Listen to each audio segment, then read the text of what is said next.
चावल पेट भरे उतना मिला है, परंतु इतने में समाधान नहीं। हमें कितना चाहिए? ये बढ़ता ही जाता है, इसका कोई और नहीं, छोर नहीं। हम इच्छा पूर्ण नहीं, परंतु इच्छा चूर्ण करने की कला को सीखें। आज दिन तक इच्छा पूर्ण करते आए हैं, मन ने मांगा लेते रहे, ये इंद्रियां मांगती रही, हम पूरा करते रहे। अब परीक्षण पर्व कहता है इच्छा पूर्ण नहीं, परंतु इच्छा चूर्ण कर डालो उस इच्छा को।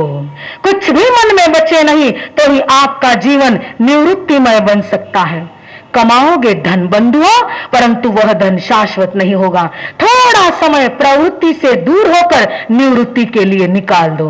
अरे जब युद्ध चलता है ना, तब उस युद्ध में सफेद झंडा दिखाया जाता है तो युद्ध चालू रहता है कि बंद होता है?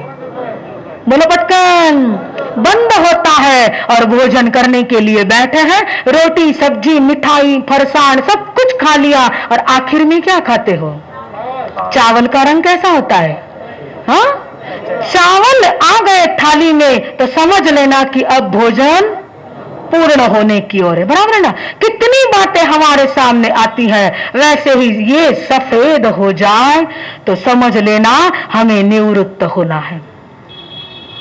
एक नहीं अनेकों बातें हमारे सामने आती हैं, तो ऐसे हम पूरी जिंदगी संसार के कार्य करते रहेंगे, प्रभु को याद नहीं करेंगे तो मंकाई गाथापति के समान हमारा जीवन नहीं बनेगा, और परमात्मा के मुखारविंद से हमारी जीवन गाथा नहीं आ सकती। बंधुओं, थोड़ा रिटायर होने की कोशिश करो, एक्सपायर होने से पहले रिटायर्ड हो जाओ। ध्यान रखो बंधुओं, एक्सपायर होने से पहले रिटायर हो जाओ। ये अस्थियां बिखेरने से पहले आस्था को जगा लो। ये भीतर की अस्थियां जब बिखरेगी ना, उसके पूर्व आस्था को जगा लो। ये चेतना जलने से पूर्व चिदानंद को प्राप्त कर लो। ये आंखें मूंदने से पूर्व प्रभु नाम का काजल इन आंखों में लगा लो, तो आपका बेड़ा पार हुए बिना नहीं रहेगा। जानते हो आप, कार का आविष्कार किया था हेनरी फोर्ड ने। उसने कार बनाई थी और बड़े खुश थे कि मैंने कार बनाई है, और उस ड्राइविंग सीट पर जाकर बैठे हैं, ड्राइविंग करने के लिए तत्पर बने हैं। ड्राइविंग किया, कार आगे से आगे बढ़ती रही है। अचानक कुछ बात याद आ गई, पीछे लौटना है, परंतु वह कला कहो या वह युक्ति कहो, वह मशीन कहो, उस गाड़ी में बैठाया नहीं था कि पीछे कैसा लौटाया जाए। लौटने की कला होती है निवृत्तिमय जीवन, पीछे मुड़ने की कला होती है निवृत्तिमय जीवन। हमें पीछे मुड़ना है। एक समय ऐसा जिंदगी में आने दो बंधुओं, हम पीछे मुड़ जाए, पीछे लौट जाए, लिमिटेशन आ जाए, 12 व्रत स्वीकार किए जाए, एक स्पीड ब्रेकर हमारी जिंदगी में आ जाए कि अब इसके आगे जाऊंगा तो एक्सीडेंट निश्चित होगा। विहार करते वक्त रास्ते में बहुत सारे बोर्ड होते हैं, और उसमें कई बोर्ड हम पढ़ते भी है कि गतिवर नियंत्रण आणि सुखाला आमंत्रण। बरोबर है ना? आप तो शायद कार में बैठे हुए पढ़ते या नहीं पढ़ते पता नहीं, परंतु हम तो अवश्य पढ़ते हैं। जो पैदल चलते हैं, जो विहार करते हैं, विहार करने का मजा कुछ अलग होता है बंधु। तो वहां पर बोर्ड होते हैं गतिवर नियंत्रण आणि सुखाला आमंत्रण। चाहिए कि सुख को अगर आमंत्रण पत्रिका भेजनी है ना, तो ये संसार की जो गति है, धन कमाने की जो गति है, पाप की जो गति है, उसे नियंत्रित कर लो। पीछे मुड़ जाओ, बहुत हो गया, बस हो गया, अब यहां पर बस कर दो। फिर देख लेना जिंदगी में सुख ही सुख बरसेगा। वो आमंत्रण पत्रिका आपकी जिंदगी में सुख का क्षण लेकर आएगी। आपके जीवन द्वार पर सुख का तोरण बंद जाएगा बंधुओं। और दूसरा बोर्ड होता है वाहतुकीचे नियम पाळा आणि येणारी अवेळ टाळा। क्या नियम होता है? वाहतुकीचे नियम पाळा आणि येणारी अवेळ टाळा। अवेळ म्हणजे, बोला अवेळ म्हणजे काय? म्हणजे काहीतरी आकस्मिक घडणार असेल त्याच्याकरता काय सांगितलं जातं की वाहतुकीचे नियम पाळा आणि येणारी अवेळ टाळा। म्हणूनच मी पण म्हणते, प्रभूने दिलेले नियम पाळा, प्रभूने दिलेले नियम पाळा आणि जीवनात होणारी दुर्गती टाळा. प्रभूने दिलेले नियम पाळा आणि जीवनात येणारी दुर्गती टाळायची. दुर्गती, सद्गतीचं रिझर्वेशन करायचं आहे, मोक्षात जायचे. आवाज क्यों नहीं आवे की रोज? जाओ नो का नहीं जाओ नो? अटक रहो नो अपन नको, जाओ चाहिए ना. तो हमें अगर जाना है ना तो बंधुओं ध्यान रखना, थोड़ा समय निवृत्ति का निकालो. ये मंकाई गाथापति परमात्मा प्रभु महावीर की धर्म देशना सुनने के लिए पहुंचा है और धर्म देशना सुनते सुनते चिंतन में उतरा कि मैंने आज दिन तक घर परिवार के लिए बहुत किया है, परंतु एक किया नहीं, मेरी आत्मा का सोचा नहीं, मेरी आत्मा का देखा नहीं. यहां से जाऊंगा तब अकेला ही जाऊंगा. खरं आहे ना? एकटंच जाऊ नको की सगळ्याने, किने साथे ली जाऊ नको. जाओ ना आपण साथे, काही फरक पडेल नको, एक अकेले ही जाना पड़ेगा. तू आला तेव्हा एक, तू जाशील तेव्हा एक. बोला, तू आला तेव्हा एक, तू जाशील तेव्हा एक. सोडून हा सर्व व्यर्थ पसारा, तू ऐक भावना वारा. तू समज मना विचार करुनी काही, तुझ जीवलग कोणी नाही. कौन बोलो? जीवलग कौन नहीं, सो कौन बोलो? हाँ, हम कहते हैं जीवलग है, परंतु हमने जीवलग को जाना नहीं. बंधुओं, हमारे जीवलग जिनेश्वर है, हमारे प्यारे परमेश्वर है, हमारे दिल के मेहमान हमारे जिनेश्वर परमात्मा है. तुझ जीवलग कोणी नाही, यानी ये सारा संसार जो है ये तो खेल है, ये कभी भी खत्म हो सकता है. इस खेल में पराजय होने वाली है, परंतु धर्म के मार्ग पर आगे बढ़ो तो पराजय नहीं परंतु विजय होगी. बराबर है ना? मिट्टी की है काया, पल भर की है माया. मिट्टी की है काया, पल भर की है माया. जरा सोच ले प्राणी, जग में तू क्या लाया. जरा सोच ले प्राणी, जग में तू क्या लाया. तू धर्म कर महान, इसी को सच्चा धन तू जान. इसी में कहा है भगवान, दिल में बसा ले. बराबर है ना? हमें निवृत्त होना है बंधुओं. यहाँ जितना भी कमाया सब यहीं पर रख कर जाना है. चिंतन चल रहा मंकाई गाथापति का, देशना पूरी हुई है, प्रभु के चरणों में पहुंचा है, विधियुक्त वंदना की. प्रभु दीक्षा लेना चाहता हूं. परमात्मा क्या कहते हैं? कई के आहासुहम पाठ नहीं हुआ कि अजून 6 दिन में? आहासुहम देवाणु पिया मां परिबंध करे हो. तुम्हें जैसा शुभ लगे वैसा करो, पर शुभ कार्य में विलंब मत करो.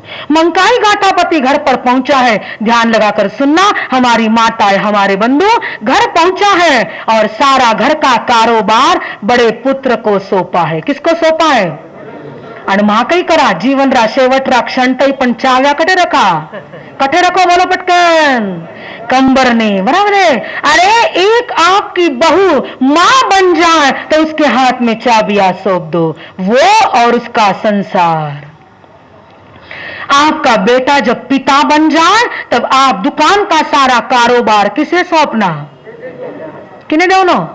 देखो बोलने भी कितो त्रास हुई रहे था ने.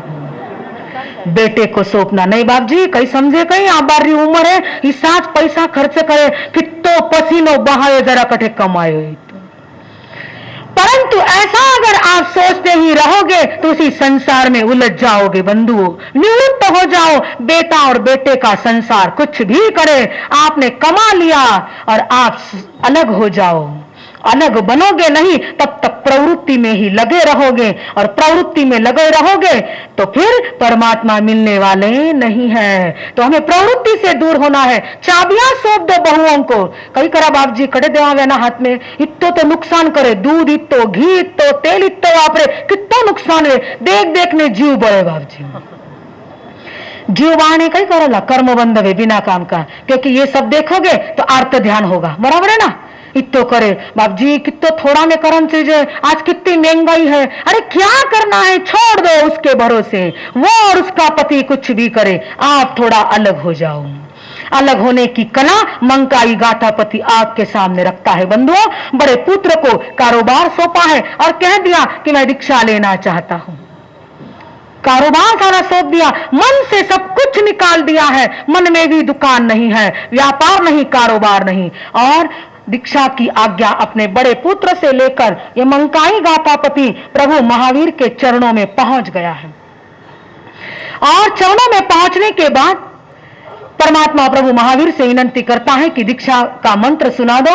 सारा वेश परिवर्तन कर लिया, साधक अवस्था में पहुंच गया है और दीक्षा ग्रहण करते हैं। दीक्षा ग्रहण करने के पश्चात ये मंकाई गाथापति मंकाई अणगार बना। सामायिक से लेकर 11 अंग तक का पूरा ज्ञान का अध्ययन किया और अपनी जिंदगी में सिर्फ ज्ञान की आराधना नहीं। बंधुओं देखिए, एक गाथापति अपनी उम्र के उस अगले पड़ाव पर, जिस उम्र में इंद्रियां शिथिल होने लगती है, उस उम्र में दीक्षा तो लेता ही है, परंतु दीक्षा लेने के पश्चात गुणरत्न संवत्सर नामक तप की भी आराधना करता है। सुना ना आपने गुणरत्न संवत्सर तप कितना कठिन था, परंतु तप करने के लिए, दीक्षा लेने के लिए उम्र का कोई बंधन नहीं होता है। जब मन जागृत हो जाता है, इंसान दीक्षा के पथ पर आगे बढ़ता है। 16 वर्ष पर्यंत अपनी दीक्षा पर्याय का पालन करके ये मंकाई गाथापति अंतिम समय में 1 मास की संलेखना करके विपुलगिरी पर्वत पर सिद्ध बुद्ध और मुक्त हो जाता है। अरिष्टनेमि भगवान के शासनकाल में कौन सा पर्वत था? बोलो सगा ना, शत्रुंजय पर्वत था। और अब परमात्मा प्रभु महावीर के शासन में कौन सा पर्वत आया है?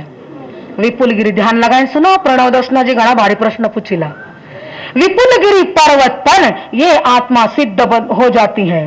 अब छठे वर्ग का दूसरा अध्याय, इसी तरह मंकाई गाथापति के समान किंकम नामक गाथापति भी बड़े पुत्र को अपना कारोबार सौंपकर परमात्मा प्रभु महावीर के चरणों में दीक्षा ग्रहण कर लेते हैं। और दीक्षा ग्रहण करने के पश्चात ज्ञान की आराधना, तप की साधना करते हुए अंतिम समय में 1 मास की संलेखना करके सिद्ध बुद्ध और मुक्त हो जाते हैं।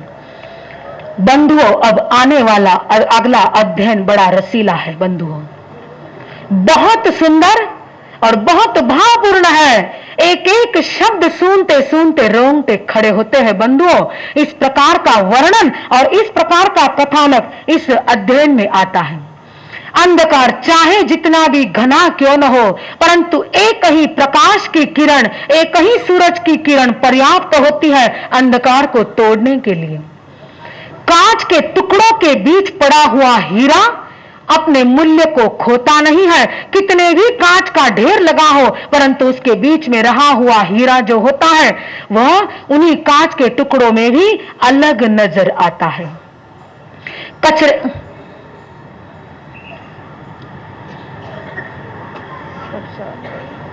अटने ऊपरे बैठो, कक्षा है ना, ऊपरे बैठ जाओ अटने।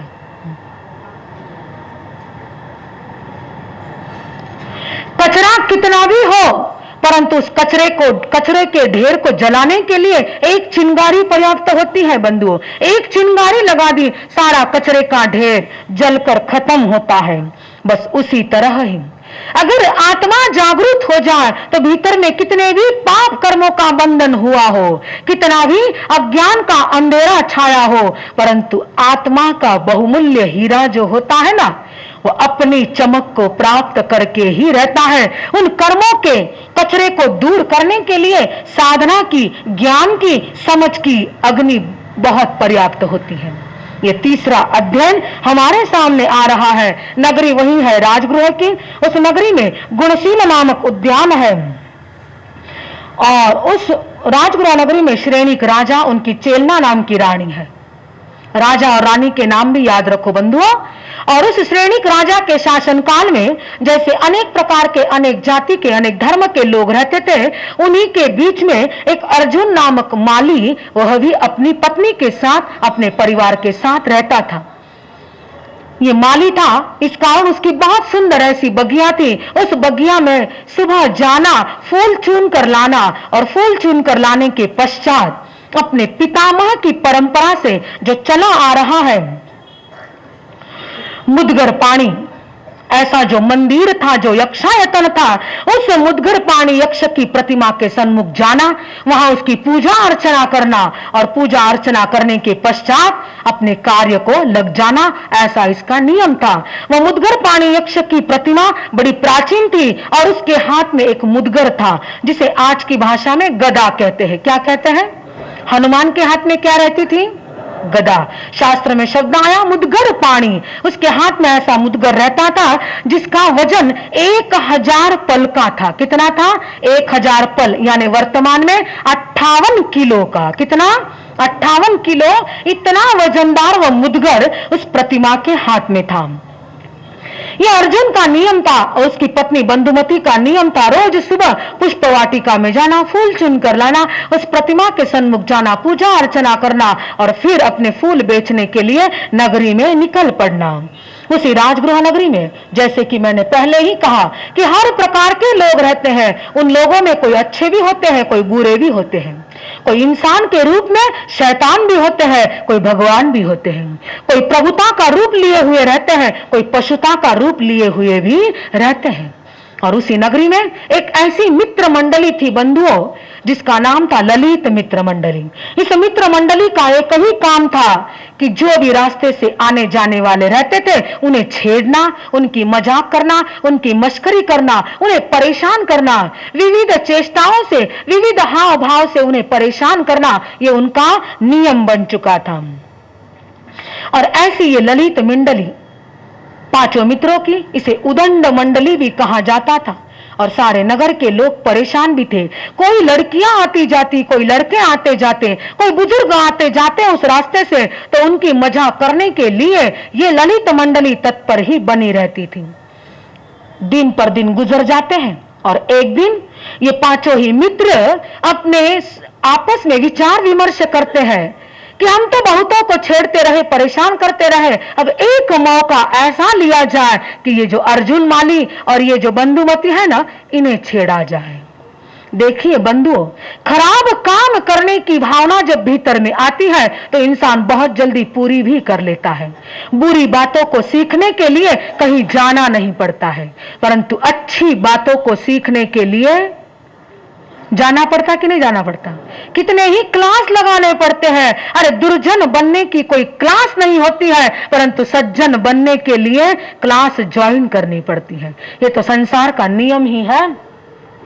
ये पांचों ही मित्र मन में विचार कर रहे, आपस में चर्चा कर रहे हैं कि ये अर्जुन माली जब वहां पर उस मुदगर पानी की प्रतिमा के सम्मुख जाएगा, जब झुकेगा ना, तब हम क्या करेंगे? उसे पकड़ लेंगे और उसे एक खंबे के साथ बांध देंगे, फिर उसकी पत्नी के साथ कुकर्म जो भी करना है वह सारा कर लेंगे। ऐसा सारा विचार विमर्श इन पांचों ने कर लिया है। परंतु उसके पूर्व जैसे ही अर्जुन माली पहुंचे, उसके पूर्व हम पहुंच जाएंगे और उस दरवाजे के पीछे हम छिप जाएंगे। बुरा काम करने के लिए आइडिया भी बहुत आती है, और उन आइडिया को आदमी बहुत जल्दी प्रवृत्ति में डाल लेता है। वह काम करते वक्त डर नहीं लगता है, कोई भय नहीं होता है कि ऐसा कैसे हो सकता है, कैसे करेंगे, इस प्रकार की कुछ बातें मन में आती नहीं। परंतु अगर अच्छा काम करना है ना, तो बहुत सोचना पड़ता है इंसान को। पाप करते वक्त सोचना नहीं पड़ता, और पुण्य करते वक्त, बोलो सगा जना, बिच्चे बिच्चे रास्ते पूछो कि ताने नींद नहीं आई जाए कटे।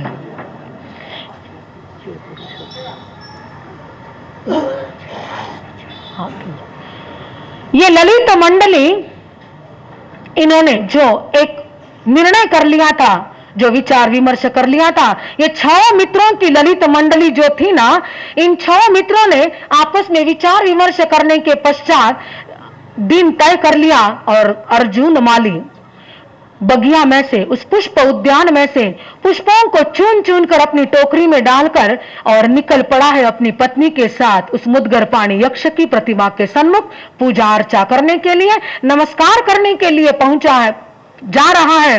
ये 6 मित्र उस मंदिर के पास पहले ही जाकर पहुंच गए और आसपास में जहां छुपने की जगह थी, दरवाजे थे, उस दरवाजे के पीछे जाकर छिप गए हैं। और जैसे ही अर्जुन माली उस प्रतिमा के सन्मुख झुक जाता है, वैसे ही उसे पकड़ लिया इन 6 मित्रों ने, पकड़ लिया और एक खंबे के साथ बांध दिया है। बांध देने के पश्चात उस बंधुमती जो पत्नी थी अर्जुन माली की, उसके साथ जो भी व्यभिचार कहो, कुकर्म कहो, वो सारा करने के लिए, मजाक मस्करी करने के लिए तत्पर बना है। ये सारा दृश्य कौन देखता है? अर्जुन माली, जिसे खंबे से बांधा है, कसकर बांध कर रखा है, परंतु वह देख रहा मेरे सामने मेरी पत्नी के साथ इस प्रकार का व्यवहार है। अरे मैं तो कई वर्षों से इस मुद्गर पाणी की पूजा अर्चना करता आ रहा हूं, अगर इसमें सही भगवान होंगे तो मेरी रक्षा क्यों नहीं करते हैं? इस प्रतिमा में अगर प्राण है तो अपने भक्त की रक्षा तो इसे करनी ही चाहिए। इस प्रकार का चिंतन उस अर्जुन माली का चल रहा है और उसी चिंतन में खोया हुआ ये अर्जुन माली जैसे जैसे उसकी यक्ष के प्रति, उस मुद्गर पाणी यक्ष के प्रति की भावना तीव्रतर, क्रोध की, आवेश की, आवेग की बढ़ती रही और मुद्गर पाणी यक्ष अर्जुन माली के शरीर में प्रवेश कर जाता है। जैसे ही शरीर में प्रवेश किया, सारे बंधन टूट गए, हाथ में वो मुद्गर उठा लिया और उस मुद्गर को उठाकर उन 6 पुरुषों की और स्वयं के पत्नी की